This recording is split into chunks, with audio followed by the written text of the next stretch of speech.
Hi, this is Advocate Harun Ilyas. Lahore family जज ने 12 मार्च 2024 को एक फैसला दिया जिसके अंदर बगैर इजाज़त दूसरी शादी करने पर उस शख्स को 7 माह की कैद, 5 लाख जुर्माना और जुर्माना ना अदा करने पे 1 माह की मज़ीद सज़ा सुना दी. इस केस के फैक्ट्स पे आते हैं कि केस के फैक्ट्स में हुआ क्या. मेनली एक फर्स्ट वाइफ क्लेम करती है कि मेरे हस्बैंड ने मेरे से इजाज़त लिए बगैर दूसरी शादी कर ली और कोर्ट में एक केस सबमिट करती है as per section 6 sub section 5 of Muslim family laws ordinance 1961.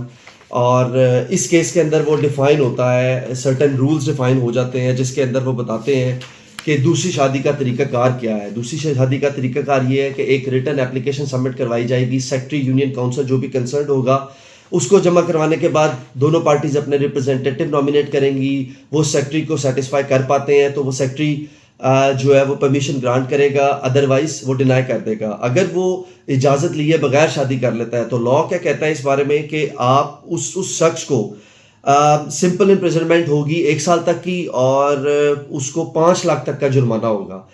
अच्छा, उसके अलावा इस केस के अंदर फैक्ट्स में अगर हम इसमें देखें तो जैसे इसमें 7 माह की कैद और 5 लाख का जुर्माना उसको किया गया. लेकिन इसके अंदर एक बड़ी एक चीज़ डिफरेंट नज़र आई. उसमें यह किया कि क्योंकि सज़ा जो है एज़ पर द लॉ वो 1 साल से कम है तो section 382A criminal procedure code 1898 के तहत उसकी सज़ा को पोस्टपोन कर दिया गया. तब तक जब तक वो जाके कोर्ट में अपील कर देता है. तो इट मीन्स प्रैक्टिकली वो सज़ा तो एग्जीक्यूट ही नहीं होगी.